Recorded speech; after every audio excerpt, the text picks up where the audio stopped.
اعوذ باللہ من الشیطان الرجیم بسم اللہ الرحمن الرحیم الحمد للہ علی ما انعم ولہ الشکر علی ما الہم والثناء بما قدم من عموم نعم ابتدأها والسبوغ آلاء أسداها وتمام منن والاها جمع عن الإحصاء عددها ونأى عن الجزاء أمدها وتفاوت عن الإدراك أبدها وندبهم لاستزادتها بالشكر لاتصالها واستحمد إلى الخلائق بإجزالها وثنى بالندب إلى أمثالها ثم الصلاة والسلام على سيدنا ومولانا أبي القاسم محمد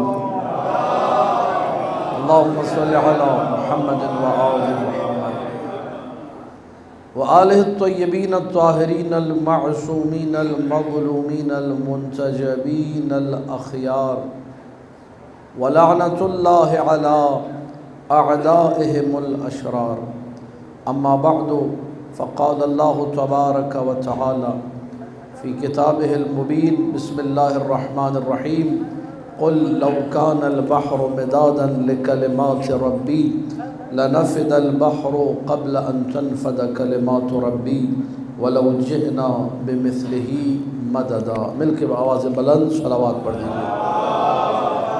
اللهم صل على محمد وآل محمد.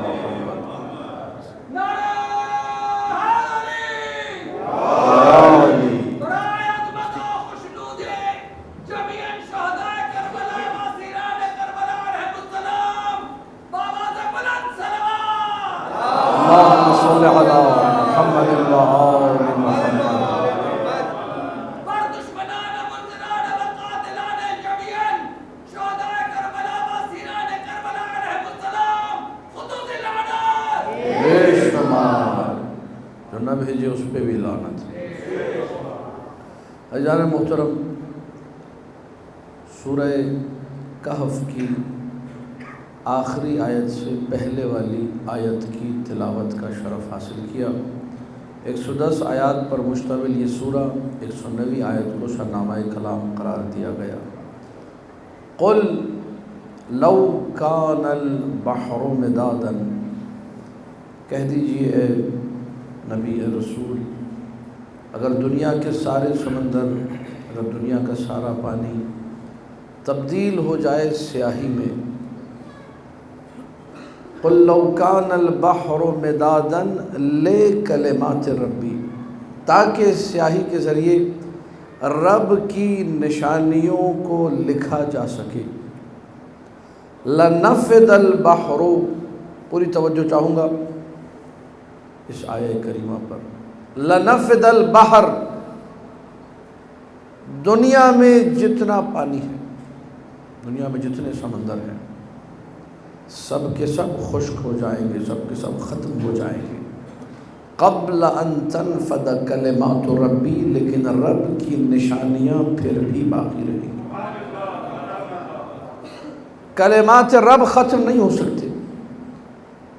آپ بہتر جانتے ہیں، یہ تو میٹرک کی جو کتابیں اس میں بھی موجود ہے، جب جغرافیہ کی باتیں بتائی جاتی ہیں وہاں بتایا جاتا ہے جس زمین پہ ہم رہتے ہیں اسے ربع مسکون کہا جاتا ہے. زمین کا 1/4 سکونت والا حصہ، 21% ہے، 22 ہے، 25 ہے، جتنا بھی 1/4 ہے، 1/4 ہے، باقی سارا پانی ہے. قل لو کان البحر مدادا، اس میں بڑے بڑے اوقیانوس، اوشینز، آپ کے جتنے بڑے بڑے دریا ہیں، سمندر ہیں، نہریں، سب آ گئی. دنیا کے سارے کا سارا پانی تبدیل ہو گیا سیاہی میں تاکہ کلمات اللہ کو لکھا جا سکے.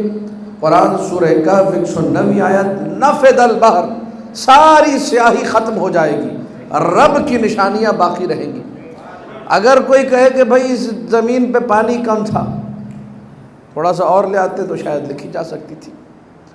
آیت نے اس کا بھی جواب دیا آیت کے اخیر میں، وَلَوْ جِئْنَا بِمِثْلِهِ مَدَدًا، اس کائنات میں جتنا پانی ہے اگر اتنا ہی پانی اور لے آؤ پھر بھی پانی ہی ختم ہوگا، نشانیاں باقی رہیں گی۔ یہ رب کی نشانیاں ہیں، یہ کلمات اللہ ہیں۔ توجہ چاہ رہا ہوں، کلمات اللہ کیا؟ ہر وہ چیز جو انسان کو رب کی طرف متوجہ کرے۔ آپ نے سامنے درخت سے میرے درختوں کو دیکھا، متوجہ ہوئے اس کے حسن و جمال کو دیکھ کے، اس کے عجائبات کو دیکھ کے، اس کے اندر جو عجیب و غریب چیزیں ہیں، سائنس پڑھنے کے بعد آپ متوجہ ہوئے، رب تک پہنچے۔ یہ رب کی نشانی ہے، کلمت اللہ ہے۔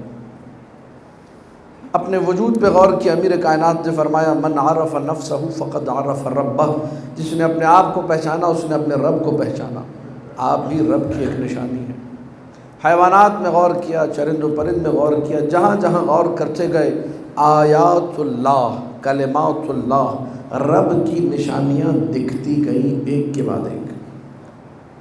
کائنات پوری کی پوری رب کی طرف انسان کو بلا رہی ہے، دعوت دے رہی ہے کہ رب کی طرف آؤ، توحید کو سمجھو، عقیدے کو سمجھو، اللہ کو سمجھو۔ یہ ساری کائنات کس نے بنائی ہے؟ اس خالق کو، اس رازق کو، اس پالنے والے کی طرف متوجہ ہو جاؤ۔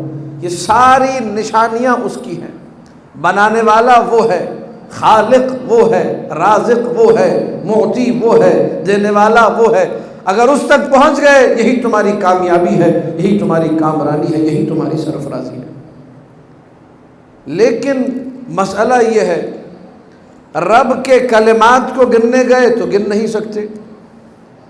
سورہ نحل، ان تعدوا نعمت اللہ لا تحصوها، رب کی نعمتیں گننے چاہو گے سمیٹ نہیں سکتے۔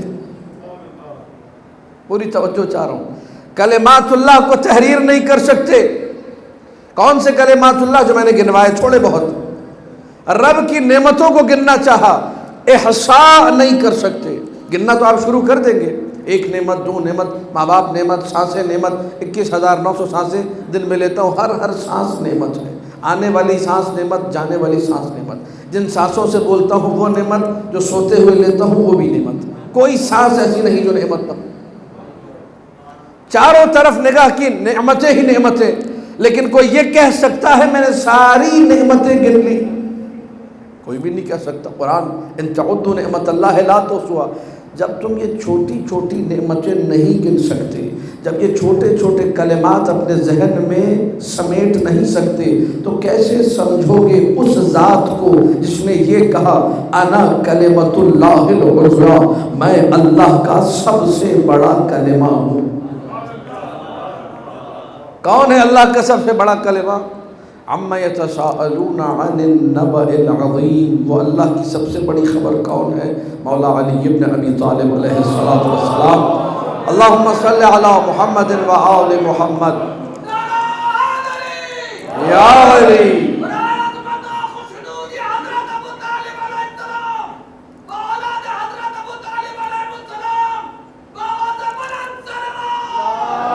اللہم صلی علی محمد و آل محمد۔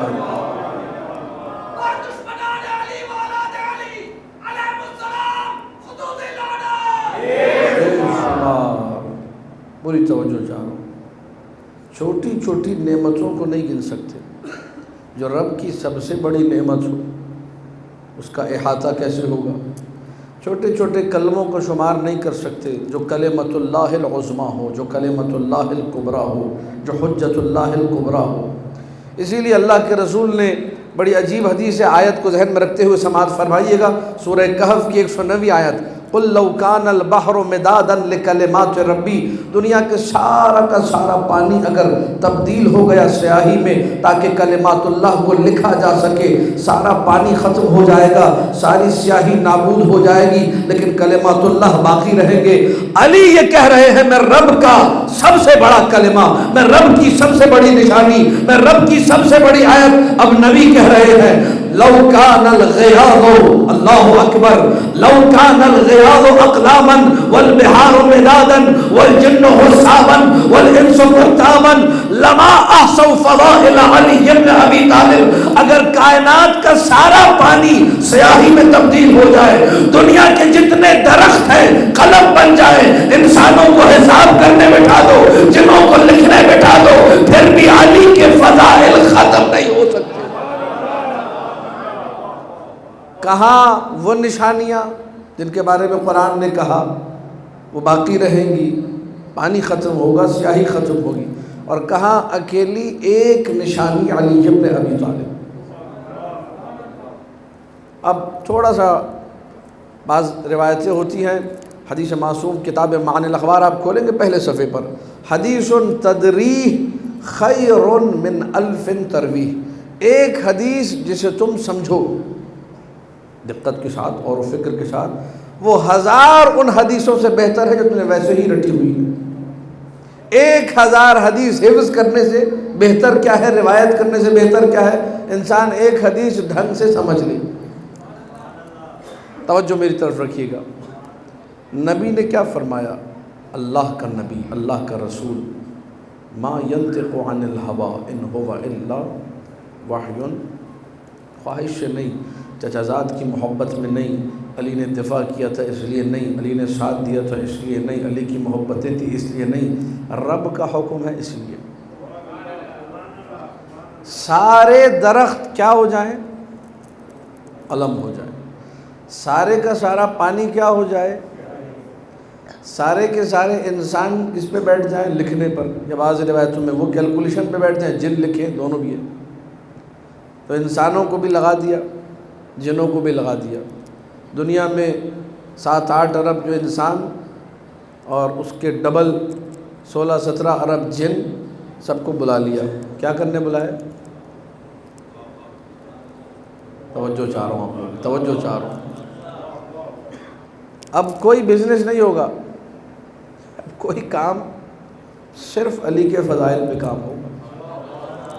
2 بڑے وسائل ہیں دنیا میں، ایک پانی ہے، اس سے بڑے کام ہوتے ہیں، بڑی بڑی کمپنیاں، بڑی بڑی بجلیاں، بڑے بڑے کارخانے لگے اور صرف پانی پہ چل رہے ہیں۔ اور لکڑی کا کام جو جانتے ہیں ان کو معلوم ہے کتنا بڑا کام ہے، ایک جنگل سے کروڑوں کا بزنس ہوتا ہے، ایک جنگل سے لاکھوں ڈالرز کا بزنس ہوتا ہے۔ درخت، لکڑی ایک بہت بڑا وسیلہ، پانی ایک بہت بڑا وسیلہ۔ تو جو ابزار کار جسے کہتے ہیں، جو وسائل ہے، ان میں سے 2 بڑے کائنات کے وسیلوں کو نبی نے اٹھا لیا، اور جو ان دونوں سے کام لیتے تھے جن اور انسان، انہیں بھی بلا لیا۔ سب نے ایک ہی کام کرنا ہے، کیا کرنا ہے؟ فضائل علی کو لکھنا ہے، فضائل علی کا حساب کرنا ہے، فضائل علی پہ ورک کرنا ہے، فضائل علی پہ محنت کرنی ہے۔ جب سارا پانی لگ گیا فضائل علی پر، اب کوئی یہ نہ کہ یا رسول اللہ تو مبالغہ کر دیا، ہمارے وضو کیسے ہوں گے، ہمارے غسل کیسے ہوں گے، کیونکہ سارا پانی آ گیا، ایک قطرہ نہیں بچا، صرف فضائل علی۔ یہ مبالغہ نہیں ہے، یہ حقیقت کا بیان ہے۔ ساری کائنات مل کر اگر ذکر علی کرتی رہے، علی کا مقام اتنا بلند ہے کہ حق علی پھر بھی ادا نہیں ہوتا۔ یہ ابو طالب کے لال کا مقام ہے جو اللہ نے عطا کیا ہے۔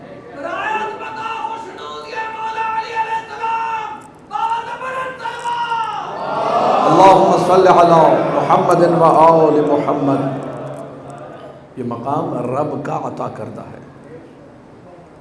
اسی لیے معصوم وہ ہے جو کلمۃ اللہ العلیٰ ہوا کرتا ہے۔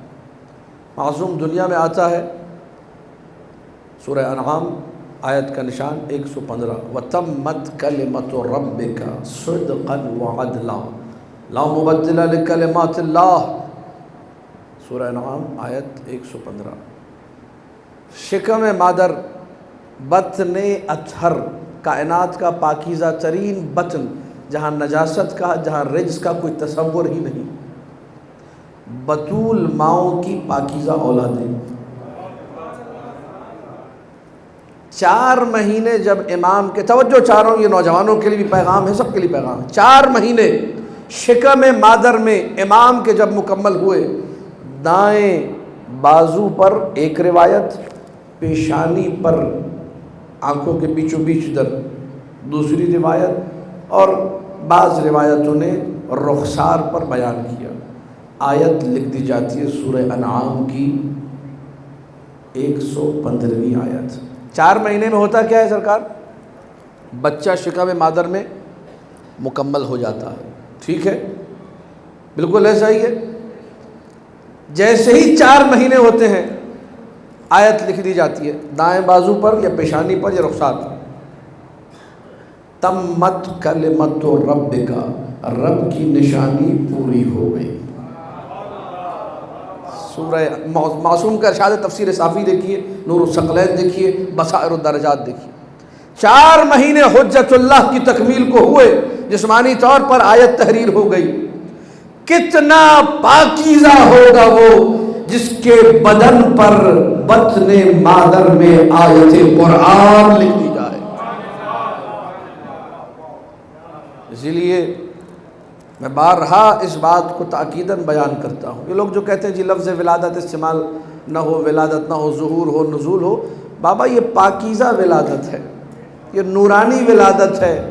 یہاں تو ولادت میں بھی آیتیں چھپ رہی ہیں، تو اس کو اپنی ولادت جیسی ولادت، نہ معصوم کی ولادت کو اپنی ولادت سمجھو، نہ معصوم کی حیات کو اپنی حیات سمجھو، نہ معصوم کے جاگنے کو اپنے جیسا سمجھو، نہ معصوم کے سونے کو اپنے جیسا سمجھو۔ وہ معصوم ہے، وہ رب کی نشانی ہے، سب سے بڑی نشانی۔ ابھی پڑھوں گا انشاءاللہ فرامین 11ویں مولا کی زندگی کے حوالے سے، وقت ہے میرے پاس لیکن تھوڑا سا میرے ساتھ چلیے۔ ابھی شکم مادر میں نور آیا، پہلا دن نور آیا شکم مادر میں، معصوم کا ارشاد باہر کے ابھی نور آیا ہے فقط، ابھی بچہ مکمل نہیں، 4 مہینے نہیں، پہلا دن یہ نور ہے جو دیکھتا بھی ہے شکم مادر سے اور سنتا بھی ہے۔ اللہ اکبر۔ 4 مہینے مکمل ہوئے، آیت لکھ دی گئی دائیں بازو پر، تمت کلمت ربک صدقا وعدلا۔ سچائی کی تکمیل دیکھنی ہے تو اسے دیکھو، عدل کی تکمیل دیکھنی ہے تو اسے دیکھو۔ اللہ کی نشانیوں کو کوئی تبدیل نہیں کر سکتا، لا مبدل لکلمات اللہ۔ کتنی بڑی رب کی نشانی ہے جس کے نشانی ہونے کا اعلان قرآن کر رہا ہے۔ بطن مادر میں آیت کا آ جانا یہ کوئی کم ہے؟ معصوم، اور یہ صرف ایک امام کے لیے نہیں، ہر امام کے لیے۔ ہر امام کی ماں نجاست اور رجس سے پاک ہے، بتول ہے۔ اسی لیے علامہ امینی کا بڑا پیارا جملہ ہے، آپ کی سماعتوں کی نظر کروں، کہتے تھے دشمنان علی کو پکار پکار کے اپنی ہی کتابوں سے جھوٹی سے جھوٹی، ضعیف سے ضعیف روایت دکھا دو۔ جب فاطمہ بنت حسن خانہ کعبہ سے آئی تھی، کوئی پاک کرنے گیا تھا، کوئی دھونے گیا تھا، پتہ چل گیا علی کی ماں بھی بطول تھی۔ یہ علامہ امینی کے جملے ہیں رحمت اللہ علیہ، مجتہد تھے، بہت بڑے فقیہ تھے۔ معصومین کی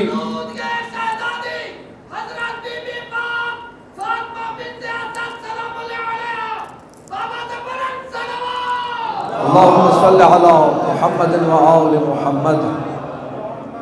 یہ نشانیاں رب کی نشانیاں ہیں۔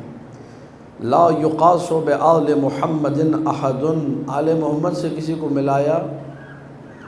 آج جس امام کی شب ہے، امام ابو محمد الحسن العسکری صلوات اللہ علیہ، اللہم صلی علی محمد و آل محمد۔ آج کوئی چھوٹی شب تو نہیں ہے، تو تھوڑا سا ذکر سماعت فرمائی۔ یہ بھی رب کی نشانی ہے۔ یہ بھی جب اپنی والدہ ماجدہ کے بطن اطہر میں تھے، کون ہے والدہ ماجدہ؟ حضرت حدیث سلام اللہ علیہا، یا حضرت سوسن سلام اللہ علیہا، یا بعض لوگوں نے سیقل بھی نام لکھا ہے سلام اللہ علیہا۔ 11ویں مولا کی والدہ ماجدہ، امام زمانہ کی دادی، خاندان اہل بیت میں سن 240 ہجری، سن 230 ہجری، سن 250 ہجری، سن 260 ہجری، سن 270 ہجری، خاندان عصمت، خاندان اہل بیت میں جب کہا جاتا تھا دادی ماں کا حکم ہے، اللہ اکبر، امام زمانہ کی دادی ہے، امام حسن عسکری کی والدہ ہے۔ جب امام حسن عسکری کی شہادت ہوئی، کچھ لوگ آئے، احمد ابن ابراہیم، شیخ صدوق نے نقل کیا ہے، پہنچے خدمت میں حضرت حکیمہ خاتون کی۔ حضرت حکیمہ امام جواد علیہ السلام کی نسل سے امام نقی کی بہن ہے، امام حسن عسکری کی سگی پھوپھی ہے۔ کہنے لگے کس کے پاس جائیں، کس سے رجوع کرے؟ امام وقت تو مستور ہے، امام وقت تو چھپے ہوئے ہیں۔ کا حکم یہ ہے کہ سب دادی کی طرف رجوع کرے۔ یہ ذکر نہیں ہوتا مجالس میں اس لیے عرض کر رہا ہوں۔ 11ویں امام کی والدہ کا ذکر بہت کم سننے کو ملتا ہے۔ 11ویں امام کی والدہ جنہیں پورا خاندان اہل بیت کہتا تھا دادی ماں، جدہ کا حکم ہے، جدہ یعنی دادی۔ کس کی دادی؟ امام زمانہ کی دادی۔ تو احمد ابن ابراہیم کہتا ہے میں نے تعجب سے پوچھا حضرت حکیمہ خاتون سے، روایت تفصیلی ہے، حضرت حکیمہ خاتون سے پہلے میں نے یہ پوچھا مجھے اپنا دین بتائیے۔ اللہ اکبر، سماعت فرمائیے ذرا، مجھے اپنا دین بتائیے۔ حضرت حکیمہ خاتون نے دین ایسے بتایا کہ رسول کے بعد پہلے امام علی ہیں، دوسرے حسن ہیں، تیسرے حسین ہیں، 12ویں تک پہنچی کا 12ویں حجت ابن الحسن المہدی ہیں۔ اللہم صلی علی محمد و آل محمد۔ یہ جو بچپن سے بچوں کو یاد کرایا جاتا ہے، پہلے امام علی دوسرے امام حسن، یہ آج سے نہیں، قدیم الایام سے چلا آ رہا ہے۔ یہ حضرت حکیمہ خاتون نے بھی اپنا دین ایسے بتایا تھا۔ جب اس نے دیکھ لیا کہ ہاں عقیدہ ہمارا بھی یہی ہے، شیعوں کا دین بھی یہی ہے، تو کہنے لگا یہ بتائیے رجوع کس کی طرف کرے؟ کہا کہ دادی کی طرف، 11ویں مولا کی والدہ کی طرف۔ تو میں نے کہا تاریخ میں کوئی اور بھی مثال ملتی ہے کہ امت کو حکم دیا گیا ہو امام کے بعد کسی عورت کے پاس جائے، عورت سے مسئلہ پوچھے، عورت سے مسائل کا علم حاصل کرے، عورت کے حکم پر عمل کرے؟ کہا کیوں نہیں، جب حسین گئے تھے ساری کائنات کو حکم تھا کہ سب زینب کی اطاعت کریں۔ اللہ اکبر۔ وہ پہلی مثال، دوسری مثال سمجھیے 11ویں مولا کی والدہ کو شباہت دی گئی ہے علی کی بیٹی زینب کبریٰ سے۔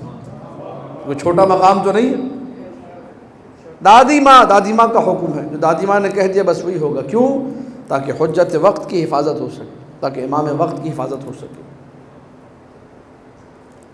یہ مقام ہے 11ویں مولا کی والدہ کا، ان کا ذکر سننے کو نہیں ملتا مجالس میں۔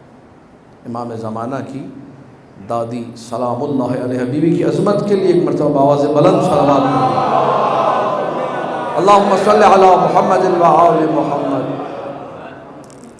لیکن جب اب چونکہ اس طرح مونس بھائی سے فرمائشیں ہوتی ہیں تو ہم سے بھی فرمائش ہوتی ہیں۔ ثاقب بھائی نے فرمائش کی تھی اور میزم بھائی نے بھی ہمارے پہلے سے کہا تھا کہ مولا کی حیات آپ ضرور پڑھیے گا کچھ نہ کچھ۔ اب ظاہر سی بات ہے 1 گھنٹے کی مجلس میں حیات کو طول و تفصیل کے ساتھ پڑھنا، اس کے طول و عرض کو بیان کرنا اور تفصیلات میں جانا ممکن ہی نہیں ہے۔ تو مختصراً کچھ چیدہ نکات، کچھ چناؤ، کچھ اختیارات، کچھ استفاء والی باتیں بندہ مجلس میں بیان کر کے آگے بڑھ جاتا ہے۔ حجت اللہ، کلمت اللہ، اللہ کی نشانی، ابتدائے امر سے، بچپنے سے معجزات کا سلسلہ ہے، اگرچہ سختیاں بے انتہا ہیں۔ 22 سال کا عرصہ، 230 ہجری بعض نے لکھا، بعض نے 31، بعض نے 32، 3 تاریخیں ملتی ہیں۔ 8 ربیع الثانی 230، 231، 232، اور اسی اعتبار سے تاریخ شہادت میں اختلاف آتا ہے کہ وقت وفات عمر کیا تھی وقت شہادت۔ 28 سال بعض نے لکھا، یہ وہ لوگ ہیں جو کہتے ہیں 232 میں ولادت ہوئی تھی، بعض نے 29 لکھا جو کہتے ہیں 231 میں ولادت ہوئی تھی، بعض نے 30 سال مولا کی عمر لکھی جو کہتے ہیں کہ 230 میں ولادت ہوئی تھی۔ تو 230 ہجری یا 31 ہجری یا 32 ہجری، جس میں 11ویں مولا کی ولادت ہوئی، تاریخ ہے 8 ربیع الثانی مشہور قول، ورنہ 10 کا قول بھی ہے، 4 کا قول بھی ہے۔ 260 ہجری میں شہادت ہے، 8 ربیع الاول کا دن، جمعے کا دن اور صبح سویرے شہادت ہوئی۔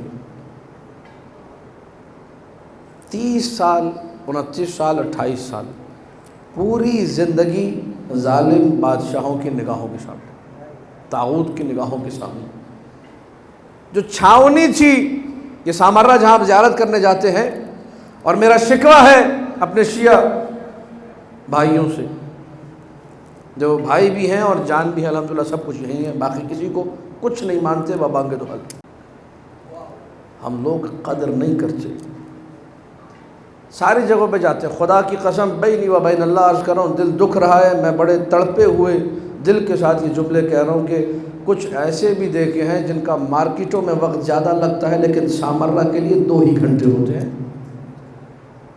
2 گھنٹے میں واش روم میں جانا ہے، 2-3 گھنٹے میں وضو بھی کرنا ہے، 2-3 گھنٹے میں بھاگنا دوڑنا بھی ہے، گاڑی بھی پکڑنی ہے، بیٹھنا بھی ہے، جو خواتین ہیں مستورات انہوں نے بچے بھی دیکھنے ہیں، اس میں بیچارے پریشان ہی رہتے ہیں۔ زری میں کتنی قبریں پتہ ہی نہیں، یہ افسوس کا مقام ہے یا نہیں؟ اتنی بڑی زری، اور وہ زری جس کا تعلق ڈائریکٹ مجھ سے ہے۔ سامرہ کی جب آپ زیارت کرتے ہیں نا سرداب جا کر، آپ کہہ سکتے میں نے امام زمانہ کی زیارت کر لی۔ باقی کائنات میں کہیں بھی جائیں آپ یہ نہیں کہہ سکتے میں نے امام زمانہ کی زیارت کی۔ سرداب میں انسان پہنچتا ہے، اس حسین سرداب میں جہاں پہ بیتا ہوا ہر پل انسان کی زندگی کا حسین حصہ ہے۔ السلام علیک یا مولائی یا صاحب العصر والزمان، اشہد انک حی لا تموت، میں گواہی دیتا ہوں مولا آپ زندہ ہیں، اس وقت تک نہیں مریں گے حتی تبطل الجبت والطاغوت، جب تک جبت اور طاغوت کو نابود نہ کر دیں۔ جبت اور طاغوت تو پتہ ہے کسے کہتے ہیں، بتانے کی ضرورت تو نہیں ہے، یہ مائک لگا ہوا ہے، مجلس بھی لائیو جا رہی ہے۔ جب تک جبت اور طاغوت کو باطل نہ کر دیں آپ کو موت نہیں آئے گی، آپ زندہ ہیں۔ وہاں جا کر یہ جملہ کہتے ہیں، زیارت کرتے ہیں، سامرہ کے سرداب میں گئے، پھر دکھے ہوئے دل سے کام کو پتہ ہے کہ بعض لوگ جاتے ہیں اور اوپر زری کی زیارت کر کے واپس چلے، ان کو پتہ نہیں چلتا یہاں سرداب بھی ہے۔ مقدس ترین مقامات میں سے غیبت کبریٰ میں ہم شیعیان حیدر کرار کے لیے جو غیبت کبریٰ کے عرصے میں جی رہے ہیں، اگر چوائس دی جائے کہ کہاں جانا ہے تو بولو سب سے پہلے میں نے سرداب میں جانا ہے۔ یہ وہ جگہ ہے جو امام زمانہ کا گھر ہے، یہ وہ جگہ ہے جہاں پر آخری بار امام زمانہ کو دیکھا گیا، یہ وہ جگہ ہے جہاں سے نرجس خاتون سلام اللہ علیہا اپنے اس بیٹے کو گود میں اٹھا کے حسن عسکری کے پاس لے جاتی تھی۔ کون ہے متفکر سرداب کے بارے میں؟ کون انجام دیتا ہے سرداب کے اعمال؟ کون جاتا ہے سامرہ میں وقت لگانے کے لیے؟ نجف میں 3 دن لگائے، کربلا میں 6 دن لگائے، میں نفی نہیں کر رہا ہوں نعوذ باللہ، آپ نجف میں 10 دن لگائیے، کربلا میں آپ 20 دن لگائیے، جتنا وقت لگائیں کم ہے، لیکن سامرہ میں 2 گھنٹے، ان 2 گھنٹوں میں پتہ ہی نہیں چلا ہوا کیا، ان 2 گھنٹوں میں سمجھ میں نہیں آیا کیا ہوا۔ امام علی نقی کا روضہ یہاں پر، امام حسن عسکری کا روضہ یہاں پر، حضرت حکیمہ خاتون یہاں پر، حضرت نرجس خاتون یہاں پر، امام علی نقی کے 22 کی قریب اولادیں سب وہی دفن ہیں جن کی قبریں معین نہیں ہیں۔ نقوی سادات کا تو پورا سلسلہ، پورا اجداد وہی مدفون ہے، لیکن کچھ نہیں کرتے۔ یہ شکوہ ہے، یہ گلہ ہے آپ لوگوں سے، یہ درد دل ہے کہ خدا را امام وقت کو تھوڑا سا وقت دیجیے، وہ وقت کا امام ہے، وہ حجت خدا ہے، اس کو وقت نہیں دیں گے تو کل کو آپ سے سوال ہوگا، تم جس کے دور میں جی رہے تھے اسی کو بلا دیا، اسی کو وقت نہیں دیا۔ آج تو شب ہے ان کے بابا کی، ان کے بابا کا ذکر نہیں کیا، ان کے بابا کے فضائل نہیں پڑھے۔ میں 2 سے 3 جملے پڑھنے لگا ہوں آپ کی خدمت میں، ذرا بلند ترین صلوات پڑھ دیجیے۔ اللہم صلی علی محمد و آل محمد۔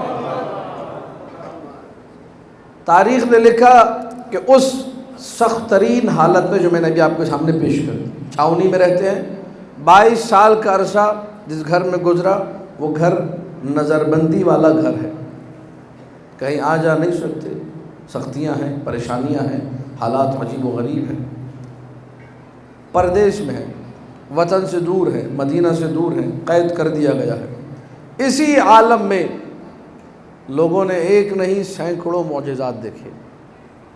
کس امام سے؟ 11ویں مولا سے، ابو ہاشم جعفری، جو امام کے ساتھ قید میں بھی رہے، امام کے اصحاب میں سے تھے، 10ویں مولا کے اصحاب میں سے بھی تھے، 11ویں مولا کے اصحاب میں بھی سے تھے۔ اچھا یہ جعفری جو ہے، آج کل جعفری کہتے ہیں، جو مثلا سنی سے شیعہ ہوا وہ کہتا ہے ہم جعفری ہو گئے، یا نسل امام جعفر صادق والا کہتا ہے ہم بھی جعفری ہیں۔ یہ جو جعفری ہے اس دور کا ابو ہاشم جعفری، یہ نسل جعفر طیار سے تھے، اس لیے ان کو جعفری کہتے تھے، کوئی شبہ میں نہ رہے کون سے جعفری تھے، جعفر طیار کی نسل، اس لیے جعفری۔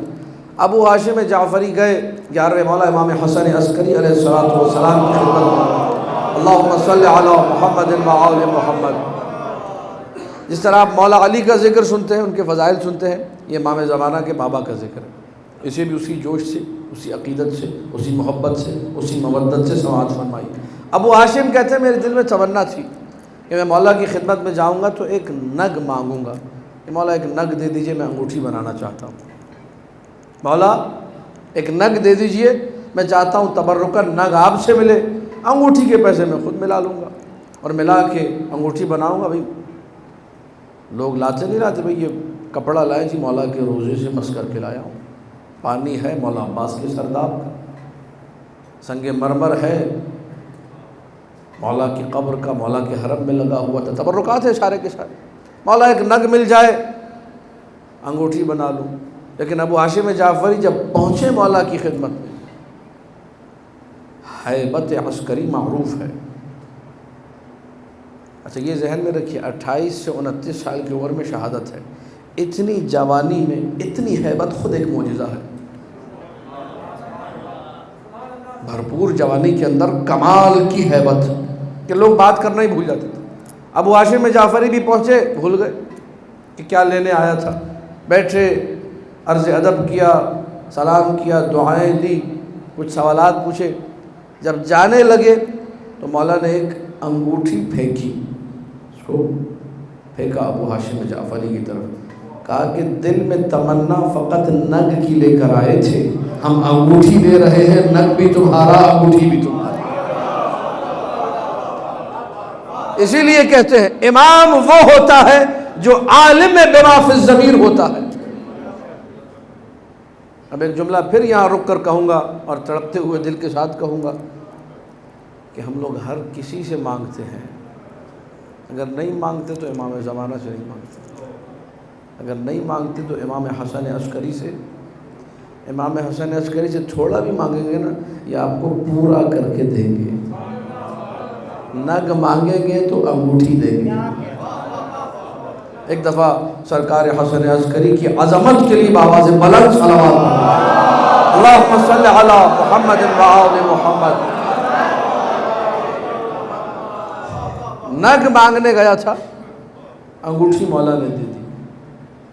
ابو ہاشم، جس طرح آپ لوگ واہ واہ اور سبحان اللہ کریں، ابو ہاشم جعفری کی زبان پہ جملے جاری ہوئے، اشہد انک ولی اللہ و حجتہ، مولا آپ اللہ کے ولی ہیں، آپ حجت خدا ہیں، مولا میرا دین آپ ہے، میرا دین آپ ہے، دین کی حقیقت آپ ہے۔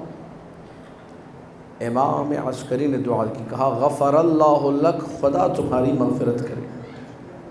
ابو ہاشم جعفری کے بہت سارے معجزات نقل ہوئے اور مولا کے قریبی ترین تھے اور خاص الخاص اصحاب میں سے تھے۔ کہتے میں قید خانے میں تھا، جیل میں تھا، سختی ہی سختی، گھر والوں سے کٹا ہوا، کوئی رابطہ نہیں، کوئی سلسلہ نہیں، خط لکھا، مولا میں قید خانے میں ہوں، میں زندان میں ہوں، گھر جانا چاہتا ہوں، پریشان ہوں۔ پھر دل میں خیال آیا کہ گھر جاؤں گا خالی ہاتھ جاؤں گا، اہل و عیال کو کیا شکل دکھاؤں گا، نہ ہاتھ میں پیسہ، نہ درہم و دینار، کچھ بھی نہیں۔ چلو مولا کو یہ بھی لکھ دیتے کہ مولا کچھ پیسے کا بھی بندوبست کر دیجئے، کچھ درہم و دینار بھی۔ پھر شرم آئی کہ نہیں، پہلے قید سے تو چھوٹ جاؤں۔ یہ مومن جو ہے نا بعض اوقات ائمہ کے ساتھ وہ سلوک کرتا ہے جو اپنے جیسے لوگوں کے ساتھ کرتا ہے۔ امام سے مت شرمائیے، جس کے لیے زمین اپنے خزانے اگلے اسے امام کہتے ہیں۔ یہ شرمایا ان سے کیجئے جو کنجوس ہو، یہ شرمایا ان سے کیجئے جو بخیل ہو، یہ شرمایا ان سے کیجئے جو مخیرین یہ کہتے ہیں کہ سارے پیسے ہم سے لے لیں، دوسروں سے بھی مانگو، جو کل کائنات مٹھی میں رکھ کے آنکھ بند کر کے دے دے، ان سے شرمانا نہیں چاہیے۔ توجہ چاہ رہا ہوں، ابو ہاشم شرما گئے، مولا قید میں ہوں، پریشان ہوں۔ خط مولا کو پہنچا، مولا نے جواب لکھا کہ ابو ہاشم اللہ اکبر، ابو ہاشم آج نماز ظہر تم اپنے گھر میں پڑھو گے، آج نماز ظہر تم اپنے گھر میں پڑھو گے۔ ابو ہاشم کہتے ہیں کہ نماز ظہر سے پہلے مجھے زندان بان نے آزاد کر دیا، کہا جاؤ اپنے گھر جاؤ، اور ابھی میں گھر جا رہا تھا، توجہ چاہ رہا ہوں پوری، یہ کریم خاندان ہے، یہ کریموں کا خاندان ہے، یہ عظیم لوگوں کا خاندان ہے، یہاں بخل کا تصور نہیں ہے، یہاں عطا ہی عطا ہے، یہاں دین ہی دین ہے، یہاں صرف ملتا ہے، مانگنے والے کو مانگنا آنا چاہیے۔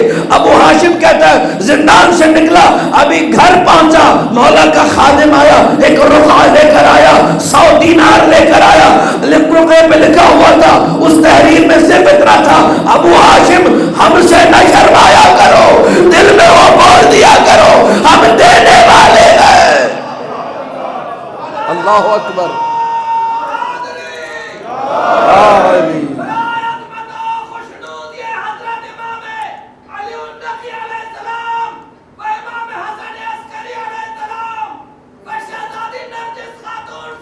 سلام اللہ علیہ، سلام اللہ علیہ۔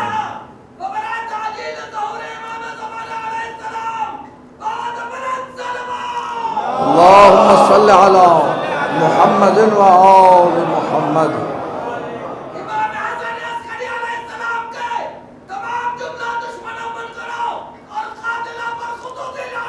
بے شمار لا تستحی، ہم سے حیا نہ کیا کرو، ہم سے نہ شرمایا کرو۔ یہ شرما شرمی اور لوگوں کے ساتھ اچھی لگتی ہے جن کی عطا پہ شک ہو۔ آپ کو معصوم کی عطا پہ شک ہے؟ نہیں، جب نہیں ہے تو دل کھول کے مانگیے، ان کے دینے میں کوئی کمی نہیں ہے، جو چاہے آپ کو ملے گا۔ ہاں، مانگنے کا سلیقہ نہیں آتا، کچھ بدتمیز، کچھ بے ادب، یہ ہمارے معاملات ہیں، یہ نقص ہماری طرف سے ہے، یہ عیب ہمارا ہے، ان کی عطا میں تو کوئی کمی نہیں۔ یہ ابو ہاشم جعفری کا بس ایک اور سن لیجیے، اگرچہ ابو ہاشم کا یہ جملہ علامہ مجلسی نے نقل کیا کہ میں کبھی مولا کے پاس نہ گیا مگر یہ کہ میں نے معجزہ ضرور دیکھا، بنا معجزہ دیکھے کبھی بارگاہ معصوم سے میں نہیں اٹھا۔ یہ ابو ہاشم جعفری کے جملے کہتے ہیں جب ایک دفعہ امام کے ساتھ ساتھ جا رہا تھا، حالات بڑے خراب تھے اور مولا بھی سوار، میں بھی سوار، جب مولا آگے چل رہے ہیں میں پیچھے ادب و احترام میں، ایسے میں دل میں سوچا کہ قرضہ بڑا چڑھا ہوا ہے، پتہ نہیں کیسے ادا ہوگا، کیا ہوگا، تو فوراً مولا کی سواری رک گئی، عصا کی نوک سے زمین پہ ایک نشان کھینچا، جھک کے اترے نہیں مولا سواری سے، کہا ابو ہاشم اس جگہ کو ذرا تھوڑا سا کھودو۔ ابو ہاشم نے تھوڑی سی مٹی ہٹائی، وہاں سونے کی ایک ڈلی نکلی، ابو ہاشم اسے رکھ لو۔ ابو ہاشم نے اپنے جوتی میں اسے چھپا لیا، سونے کی ڈلی تھی۔ اب دوبارہ سوار ہو گئے ابو ہاشم، جو کہتے ہیں کہ امام کے پاس علم بالغیب نہیں ہوتا، امام کو عالم بما فی الضمیر ہونے کا کوئی حق نہیں، وہ یہ معجزات کیوں نہیں پڑھتے؟ تو شیخ مفید نے بھی لکھے، شیخ صدوق نے بھی لکھے، مجلسی نے بھی لکھے، سب نے لکھے۔ اب دوبارہ سوار ہو گئے، اب ابو ہاشم سوچ رہے ہیں کہ جاڑا سر پر ہے، جاڑے سردی کے کپڑے لینے ہیں، رضائیاں لینی ہیں، کمبل لینے ہیں، پتہ نہیں ہے جو سونے کی ڈلی ہے اس کا وزن اتنا ہے یا نہیں کہ قرضہ بھی پورا ہو اور سردی کے کپڑے بھی آ جائیں، سردی کی ضرورتیں بھی پوری ہو جائیں۔ مولا کی سواری پھر رک گئی، پھر زمین پہ ایک جگہ نشان مارا، کہا ابو ہاشم اسے کھودو۔ صرف میں اور آپ مطیع نہیں ہیں، یہ جمادات بھی مطیع ہیں۔ ابو ہاشم نے جگہ کھودی، وہاں چاندی کی ایک ڈلی نکلی، کہا اسے رکھ لو۔ تھوڑا آگے بڑھے، راستہ الگ ہوا، مولا اپنے گھر کی طرف، ابو ہاشم اپنے گھر کی طرف۔ گھر پہنچ کے وزن کیا، توجہ چاہ رہا ہوں، سونے کی ڈلی کا جب وزن کیا، جتنا قرضہ تھا اتنا ہی اس کی قیمت تھی، نہ زیادہ نہ کم۔ چاندی کی ڈلی کو تولا، اس کا وزن کیا، جاڑے کی جتنی ضرورتیں تھی سب پوری ہو گئی۔ یہ سوچا ہے، مانگا نہیں ہے، ابھی طلب نہیں کی، ابھی زبان نہیں کھولی، ساتھ چلتے ہوئے سوچ رہا ہے کہ شاید میری خواہشیں پوری ہو جائیں، شاید میرے معاملات ٹھیک ہو جائیں۔ امام کی نگاہ دیکھیے، امام کی دقت دیکھیے، اور امام کے حکم کی تعمیل دیکھیے کہ جتنی ضرورت تھی اتنا ہی ملا۔ کیوں؟ کیونکہ مانگنے والا سوچ ایسے رہا تھا، یہ ہوگا نہیں ہوگا، یہ پورا ہوگا نہیں ہوگا، میں نے اتنا ہی دیا۔ مانگنے والے کو صحیح سے مانگنا آتا اور ملتا۔ ان کی عطا بھی بڑی دقیق ہے۔ اب ایک جملہ آپ کی سماعتوں کی نظر کر دو، آپ لوگ خاموش ہو گئے۔ کچھ لوگوں کو جب علی ابن ابی طالب نے گندم کی بوری میں سے سلام اللہ علیہ اللہم صلی علی محمد و آل محمد، مولانا نے گندم نکال کے دی، کسی کو چاول نکال کے دیا تو اعتراض کر دیا بھائی علی نے کم دیا ہے، جتنا نبی دیتے تھے اس سے کم دیا۔ گئے شکایت کرنے۔ یہ شکایتی لفظ پتہ نہیں ممبر پہ استعمال کرنا چاہیے نہیں کرنا چاہیے، یہ شکایتی لوگوں کی تاریخ بھی پرانی ہے، شکایتیں لگانے کے جو ماہر ہیں، ہر چھوٹی بات پہ شکایت، لفظ میں نے چھوڑ دیا۔ یا رسول اللہ، علی نے کم دے دیا۔ کہا کیوں؟ کتنی مٹھیاں دی، کتنے ہتھیلیوں کو بھر بھر کے دیا ہے؟ کہا جتنی آپ دیتے لیکن ہمیں کم لگ رہا ہے، پتہ نہیں۔ وہ بعض لوگوں کو ہوتا ہے نا وسواس، ایک ہی دکان سے دودھ، ایک ہی تھیلی میں، ایک ہی کلو، کہتے ہیں پتہ نہیں کل تھوڑا زیادہ دودھ آیا تھا، آج دیکھتی سے بھری نہیں ہے۔ کچھ لوگوں کا مزاج ایسا ہے۔ تو کہا کہ یہ علی نے کم دیا ہے۔ رسول نے جملہ کہا کفی و کف علی فی العدل سوا، میرا ہاتھ اور علی کا ہاتھ تولنے میں برابر ہے، بوری لے کر آؤ۔ اللہ اکبر۔ یا علی یا علی یا علی، اللہم صلی علی محمد و آل محمد۔ جتنے دانے اللہ کے رسول کے ہاتھ میں آئے تھے، جب علی نے ہاتھ کو بھرا اتنے ہی دانے علی کے ہاتھ میں۔ یعنی رسول نے پیغام دے دیا امت کو، جب بھی اعتراض علی پر کرو گے سمجھ جانا وہ اعتراض نبی پر جا رہا ہے۔ مل کے بلند ترین صلوات پڑھ دیجیے، اللہم صلی علی محمد و آل محمد۔ بس آخری جملہ، یا رسول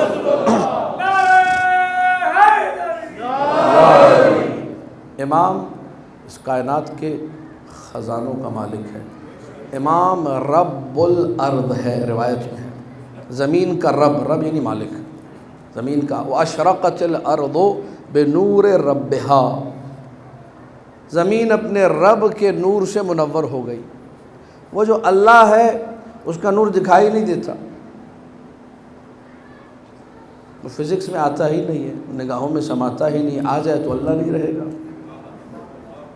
اشرقت الارض، زمین منور ہو گئی رب کے نور سے، اپنے رب کے نور سے۔ مولا وہ رب کون ہے؟ کہا الامام رب الارض، امام زمین کا باپ ہے، امام زمین کا مالک ہے۔ زمین اپنے سارے خزانے کس کے سامنے اگلتی ہے؟ زمین اگر نہ بھی اگلے، امام اسی زمین، انہی خس و خاشاک، انہی پتھروں کو حکم دے دے، وہ تبدیل ہو جائیں گے جواہرات میں۔ آخری جملہ، تقریر مکمل ہو گئی۔ عمار آئے، عمار یاسر، بس یہ روایت سماعت فرما لیجیے، معجزات کی کتابوں کی حسین ترین روایت، اور مجلس ختم ہو گئی۔ یا علی بڑا پریشان ہوں، فقر و فاقہ ہے، حالات خراب ہیں۔ تو علی کے گھر میں جہیز میں کیا سامان آیا تھا آپ مجھ سے بہتر جانتے ہیں، ایک چٹائی، چند برتن، اس کے علاوہ کچھ نہیں۔ تو کچی زمین ہے، کچا گھر ہے، وہاں پتھر پڑے ہوئے تھے۔ مولانا نے کہا عمار یہ پتھر اٹھا لو۔ پتہ نہیں آپ لوگ سماعت فرما بھی رہے ہیں یا کہیں اور سفر کر رہے ہیں، میرے ساتھ ہیں یا نہیں ہیں؟ پہلے کیا ہوا تھا پچھلے معجزے میں؟ مولانا نے زمین پہ خط کھینچا تھا، ابو ہاشم سے کہا تھا ایسے کھودو، علی نے کھودنے کا نہیں کہا پتھر اٹھا لو. اللہ اکبر. عمار نے کہا مولا اس سے زیادہ پتھر میرے گھر میں ہیں، اس سے زیادہ پتھر میرے گھر میں ہیں. علی نے جلال میں کہا عمار یا علی کہہ کے اٹھاؤ سونے میں تبدیل ہو جائے گا. یا علی کا یا علی یا علی یا علی کہہ کے اٹھاؤ سونے میں تبدیل ہو جائے گا. عمار نے پتھر اٹھایا، یا علی کہہ کے سونے میں تبدیل ہو گیا. جب زمین پہ تھا پتھر تھا، علی کا نام لے کے ہتھیلی پہ رکھا سونا بن گیا. بڑی توجہ چاہ رہا ہوں، یہ عمار ہے.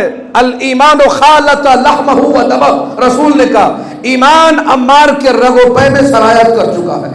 عمار کا پورا وجود ایمان ہی ایمان ہے. عمار مع الحق والحق مع عمار، عمار حق کے ساتھ حق. عمار کوئی چھوٹا صحابی جو نہیں ہے، جلیل القدر صحابی. ایسے صحابہ کا احترام ہم اپنے لیے شرف سمجھتے ہیں. عمار نے جب وہ سونے کی ٹکیا دیکھی، امام المتقین کے سامنے اپنے تقویٰ کا تھوڑا سا اظہار کیا. کہنے لگے مولا یہ میری ضرورت سے زیادہ ہے. بڑی توجہ چاہ رہا ہوں، ختم ہو گئی مجلس، میرا وقت مکمل ہو گیا. مولا یہ میری ضرورت سے زیادہ ہے، بس یہ سننا تھا. میرے مولا نے جلال میں کہا یا ضعیف الیقین، اے کم یقین والے. جب کہہ دیا کہ یا علی کہتا جا، اپنے کام کرتا جا، تو یا علی کہہ کے ہاتھ رکھ. جتنا پتھر ہاتھ پہ رہے گا سونا رہے گا، جو گر جائے گا وہ پتھر بن جائے گا. عمار نے جملہ سماعت فرمائیے، عمار نے یہی کیا. یا علی کہہ کے ہتھیلی پہ پتھر کو مارا. جو پتھر ٹوٹ کے گرا وہ پتھر تھا، جو ہاتھ میں تھا وہ سونا تھا. عمار نے سونے کی ٹوٹی ہوئی ڈلی جیب میں رکھی، آگے بڑھ رہے تھے. پیچھے سے مولا نے کہا عمار اگر داؤد بھی لوہا پگھلانے کے لیے مجھ علی کا نام نہ لیتا کبھی لوہا نہ پگھلتا.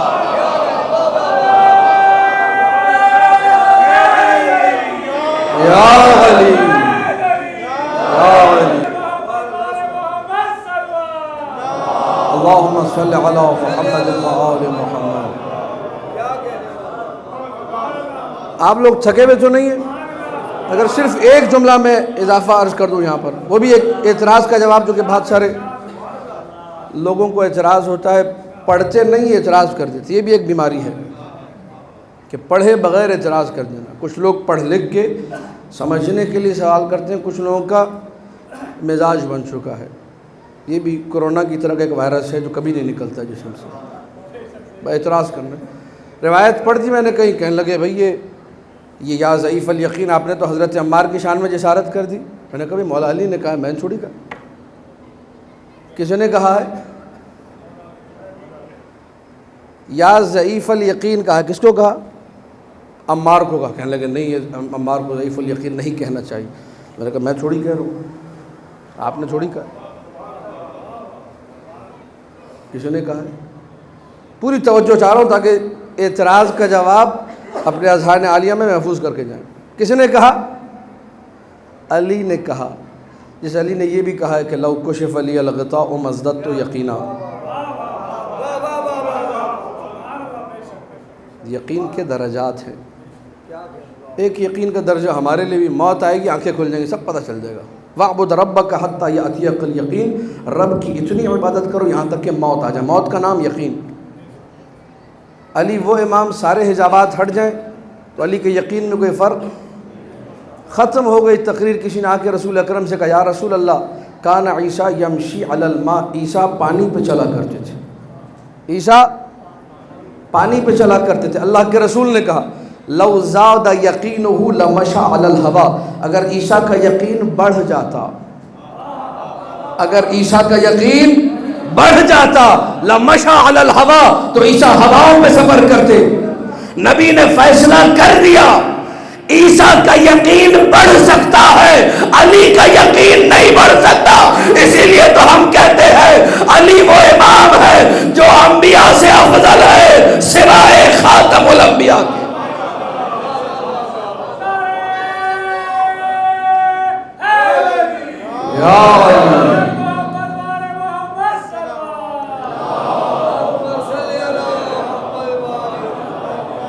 عیسیٰ کا یقین کم، موسیٰ کا یقین کم، داؤد و سلیمان کا یقین کم، علی اللہ اکبر، یقین کی اس منزل پہ کہتے ہیں کہ جس منزل پہ میں ہوں سارے حجابات ہٹا دو، یقین میں کوئی فرق؟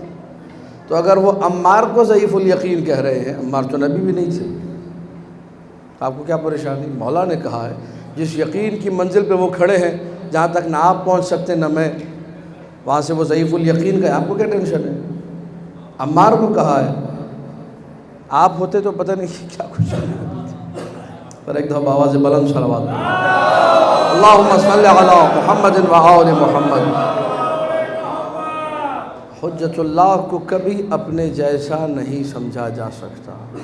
حجت اللہ کی کسی بات پہ اعتراض، جب امام سامنے ہے، جب حجت اللہ سامنے ہے، مرحلہ یقین پر فائز ہے۔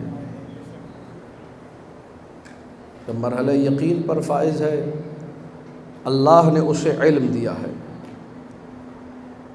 ایک چیز کا علم اس کے پاس من عند اللہ موجود ہے۔ مولا پہ کوئی اعتراض نہیں کر سکتا جی زہر کیوں کھا لیا؟ یکم ربیع الاول کو زہر آیا تھا، معتمد عباسی ملعون ولد الحرام نے کھانے میں زہر ملا کے بھجوایا۔ مولا نے زہر کیوں کھایا؟ بھائی مولا کو اللہ نے بتایا تھا خودکشی اس لیے حرام ہے کہ ہمیں اپنی موت کا علم نہیں ہے۔ مجھے کیا پتہ میں کیسے مروں گا، آپ کو کیا پتہ آپ کیسے مریں گے؟ جب ہم لوگ کن پٹی پہ پسٹل رکھتے ہیں یا خودکشی کرتے ہیں کسی بھی طریقے سے، تیل چھڑک کے آگ لگاتے ہیں، بلڈنگوں سے کودتے ہیں، جو بھی کام کرتے ہیں، تو ہم اللہ کا امر جو کہ موت ہے اس کے مقابلے میں جسارت کرتے ہیں، معصیت کرتے ہیں، اللہ کی نافرمانی کرتے ہیں، ہمیں تو پتہ ہی نہیں موت کیسے آ گئی۔ معصوم کو اللہ نے پہلے سے بتا دیا ہے کہ اے میری حجت، اے میرے خلیفہ، اے میرے ولی، تجھے موت ایسے آئے گی۔ کیسے آئے گی اے میرے اللہ؟ کا معتمد کھانے میں زہر بھجوائے گا۔ تو امام جب وہ کھانا کھا رہا ہوتا ہے، امام جسارت نہیں اطاعت کرتا ہے۔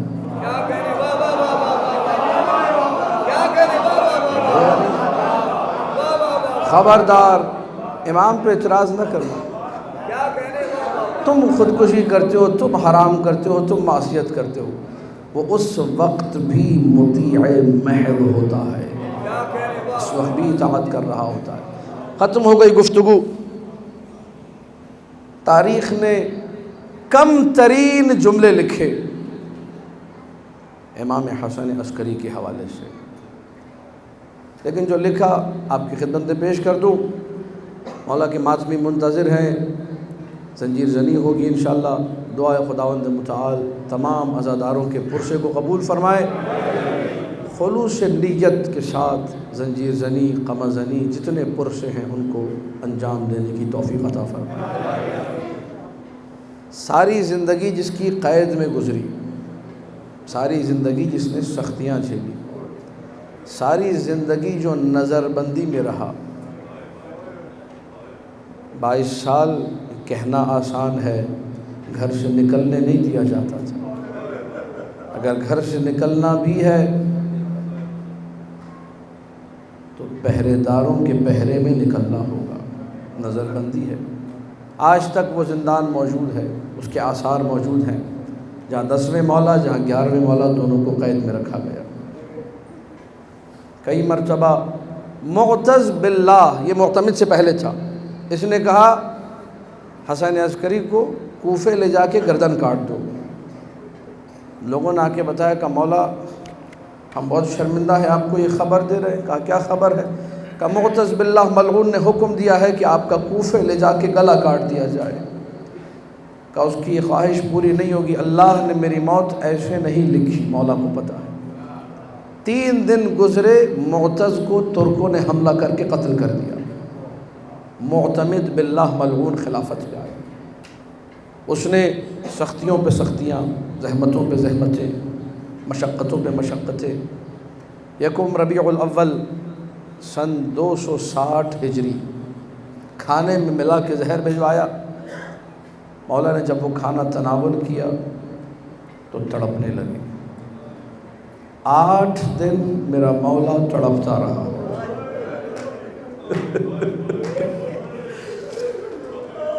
آج دیکھیے پرسے کا حق ادا کیجئے، امام زمانہ کے بابا کی مصیبت پڑھی جا رہی ہے۔ امام زمانہ کو کیا منہ دکھائیں گے؟ مولا آپ کے بابا پر ایک بھی آنسو نہیں بہایا۔ عظم اللہ لک الاجر یا مولا یا صاحب العصر والزمان۔ مولا یہ عزادار آج آپ کے بابا کا گریہ کرنے آئے ہیں، مولا یہ عزادار پرسہ دینے آئے ہیں۔ مولا ہم نے سنا، تھوڑا سنا مصیبت، لیکن امام میں ایک چھوٹی سی مصیبت بھی آئے ہماری سب سے بڑی مصیبت بن جایا کرتی ہے۔ 8 دن میرا مولا تڑپتا رہا ہے۔ روایت کے جملے ہیں، کبھی دائیں کروٹ لیتے تھے، کبھی بائیں کروٹ لیتے تھے، کبھی قدموں کو پھیلاتے تھے، کبھی قدموں کو سمیٹتے تھے۔ ایک مرحلہ وہ آیا، اپنے خادم سے کہا جاؤ پانی کھولاؤ، پانی میں گوند ڈالو، گوند میں کھولایا ہوا جو پانی ہے وہ مجھے پلاؤ، شاید تھوڑا آرام آ جائے۔ عزاداروں میں یہ جملہ کیسے پڑھوں؟ جب گوند جس کو کھولایا گیا تھا پانی میں مولا کو دیا گیا، میرے مولا امام زمانہ کے بابا کو دیا گیا، حسن عسکری مولا نے وہ کاسا، اللہ اکبر، الاجرکم علی اللہ، وہ کاسا اپنے لبوں سے قریب کیا۔ مقتل کا جملہ ترتعد یدہ، میرے مولا کے ہاتھ کانپ رہے تھے، راشا تاری تھا، کانپتے ہوئے ہاتھوں سے جب کاسے کو لگایا میرا مولا وہ پانی نہ پی سکا، آواز دی ذرا میرے بیٹے مہدی کو لے کر آؤ۔ خادم دوڑتا ہوا گیا سرداب کی طرف، میرے مولا امام زمانہ 5 سال کا سن ہے، عبادت میں مصروف ہے، نورانی چہرہ ہے، عجیب و غریب علامتیں بیان کی ہے، میں ساری علامتیں نہیں پڑھتا۔ نورانی چہرے کو دیکھ کر خادم حیرت میں پڑ گیا کہ مولا آپ کو آپ کے بابا بلا رہے ہیں، نماز میں تھے، نہ جانے بابا کی تڑپ کا کتنا احساس تھا۔ امام زمانہ نے نماز مختصر کی، جلدی سے نماز پڑھی، آئے بابا کے پاس، اپنے بابا کو وہ کھولتا ہوا گرم پانی جو اس بیماری میں شفا تھا، جو اس بیماری میں آرام کا باعث تھا، اپنے ہاتھوں سے پلایا۔ بس یہ پانی پیا کہ بیٹے وضو کرا دو، زندگی کی آخری نماز۔ امام زمانہ نے وضو کرایا، اپنے بابا کو نماز پڑھائی، ختم ہو گئی مجلس۔ 2 جملوں کی اور زحمت، انی یا سیدہ اہل بیتی، اے میرے گھر کے سردار۔ 11ویں مولا امام زمانہ سے کہہ رہے ہیں، یا سیدہ اہل بیتی، اے میرے گھر کے سردار، انی ذاہب الی ربی، میں رب کی طرف جا رہا ہوں۔ یہ کہہ کر 11ویں مولا حسن عسکری نے امام زمانہ کو سینے سے لگایا۔ 5 سال کا بیٹا ہے، عمر تو چھوٹی ہے، پیار کیا بابا نے، وراثتوں کا بیان کیا، ساری چیزیں دی، سینے سے لگایا۔ آخری جملہ، اس کے بعد 11ویں مولا نے امام زمانہ کو بوسے دینا شروع کیے۔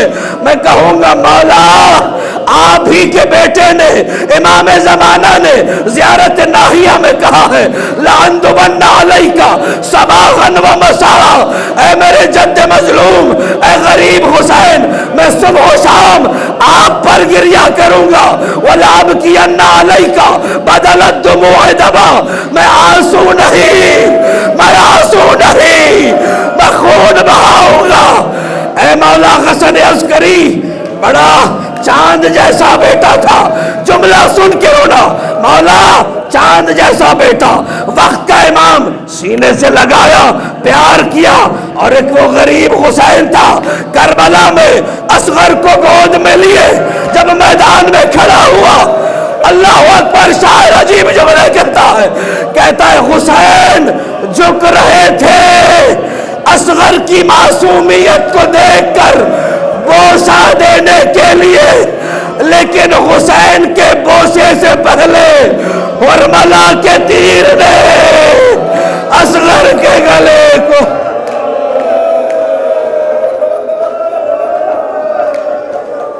الا لعنت اللہ علی القوم الظالمین۔